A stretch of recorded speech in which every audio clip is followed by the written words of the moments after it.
Não, você não está no canal errado. Eu mudei de cenário porque estou no meu quarto, com o ar-condicionado ligado. E tá fazendo muito calor. Olá, seja bem-vindo, bem-vinda ao 100 miligramas. Cenário diferente, tudo diferente, porque, gente, tá calor no Rio de Janeiro e eu resolvi gravar no quarto com ar, porque não dá pra gravar e ficar pingando, né, de suor, né. Bom, o vídeo de hoje vai ser um pouco diferente, porque, assim, eu roteirizei e aí não me sinto segura o suficiente para falar sem o roteiro na mão. Então vocês vão ver lendo o tempo todo, tá? Mas abstrai. O conteúdo é muito interessante. Como vocês já viram no título.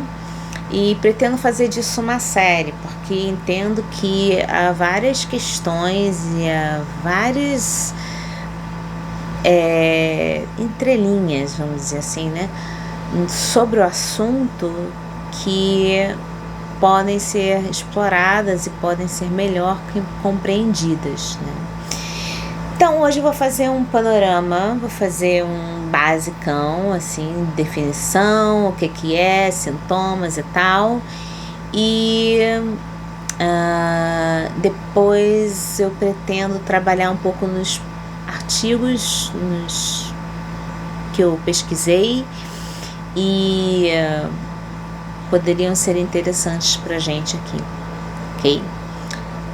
Bora lá. Bom, primeira coisa que eu queria falar sobre ansiedade é: o que é ansiedade pra você? Você já se fez essa pergunta? É um medo? É uma fobia? É um sentimento esquisito? O que é ansiedade? Então, se ansiedade é, na verdade, um medo, tá? Mas ela é um medo que surgiu. Eu não vou falar surgiu, porque parece que eu tô...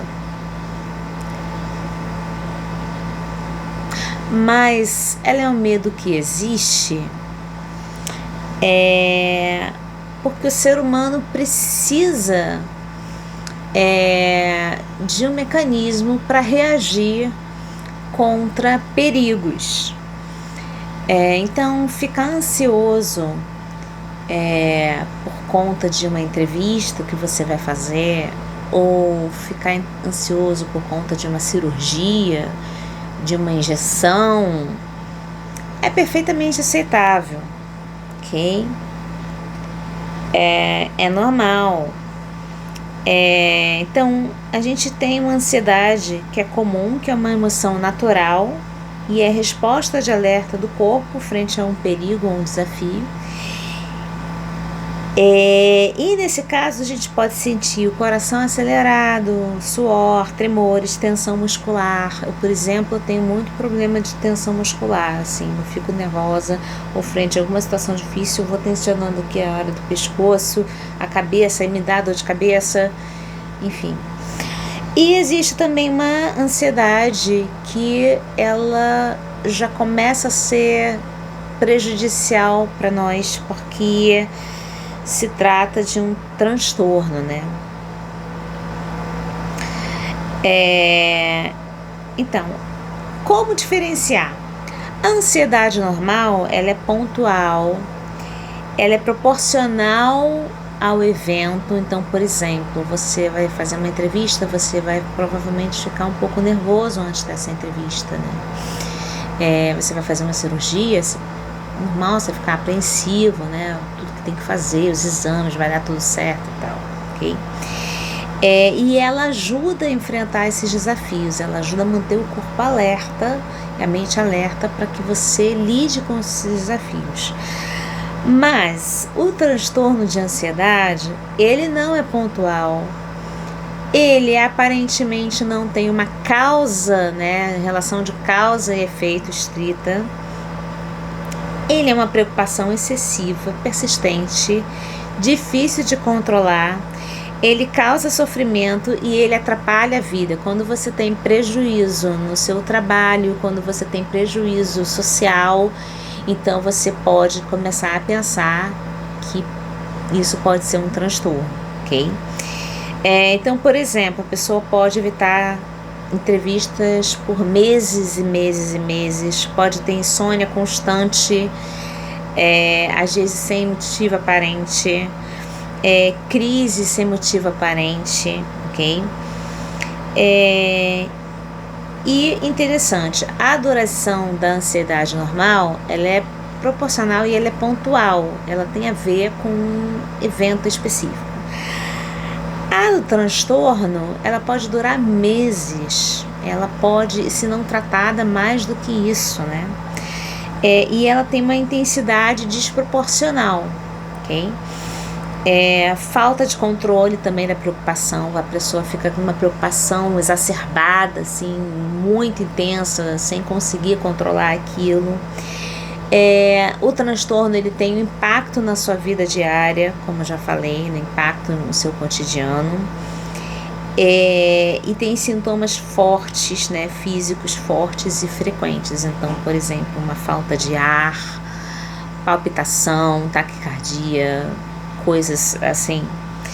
E aqui eu vou abrir um parênteses para comorbidades, porque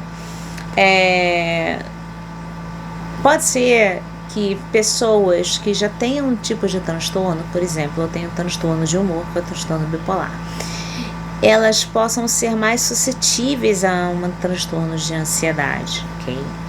Então, você pode ter uma depressão ou um outro transtorno e desenvolver ansiedade como uma comorbidade. Aí é como se fosse um combo, é uma doença que puxa a outra, vamos dizer assim, ok? Seguindo, tipos de transtornos de ansiedade. Então você tem o TAG, que é transtorno de ansiedade generalizada, o transtorno do pânico, né, o conhecido pânico, fobia social, outras fobias, né, mais específicas, agorafobia, né, que é aquele medo de ambientes abertos, né, que a pessoa se sente desprotegida em ambiente aberto, e ansiedade de separação, por exemplo, como a criança fica apresentando sintomas ou às vezes até mesmo crises, né, por conta de uma separação iminente dos pais, ou por ela achar que os pais, os tutores, os pais vão se distanciar dela. Daí vamos falar um pouquinho sobre o trabalho do sistema público de saúde, ok? Qual é o primeiro passo a fazer em relação a uma pessoa que está apresentando sintomas, né? Primeiro você vai suspeitar, primeiro você vai perceber se os sintomas são físicos e sem causa aparente, né? Sem uma ligação de relação de causa e efeito, né? Ok? Preocupação constante, uso excessivo de serviços de saúde, a pessoa vai ao médico frequentemente, mas mais do que ela deveria, por achar que alguma coisa está errada, quando não está. E aí essa avaliação inclui descartar todas as outras doenças, o efeito de substâncias e verificar o prejuízo funcional, ou seja, prejuízo na sua vida social. Gente, aqui é interessante pontuar que um diagnóstico de ansiedade, ele é feito meio que por exclusão, sabe? O médico vai avaliar se aqueles sintomas que você está apresentando não são sintomas, digamos assim, fisiológicos, né? São sintomas que estão ligados a uma condição de saúde fisiológica, né? Patológica, né? Patológica não é bem o termo, né? Fisiológica mesmo, tá? E aí, caso você não deu check em nenhuma das opções anteriores, o que resta? Resta o transtorno de ansiedade, ok? Aí sim você vai ser encaminhado para um acolhimento, né? Uma investigação do seu diagnóstico, né? E um acompanhamento com um profissional da saúde, né? Com o médico. Também vamos pensar qual seria o planejamento terapêutico e o tratamento. Gente, basicamente, na maioria dos casos, você pode acompanhar com psicoterapia, mas a medicação se necessário. Então, o médico vai te avaliar e vai perceber se você precisa de medicação ou se só a psicoterapia já te adianta. Atualmente se trabalha com TCC também para transtornos de ansiedade, ok? Encaminhamento para atenção especializada, ele pode ocorrer quando existe falha no tratamento inicial, quando existe ideação suicida persistente, né? Aquela pessoa que está persistentemente com aquele pensamento, né? Comorbidades graves, né? E os tratamentos que a gente tem, basicamente evidência atualmente, seriam realmente a TCC e outras técnicas de respiração, relaxamento, meditação também, mas meditação e os medicamentos, ok? Então, o que a gente pode entender disso tudo? Que basicamente a ansiedade, ela é um mecanismo natural nosso, tá, do ser humano, para enfrentar situações perigosas, para enfrentar desafios, ok?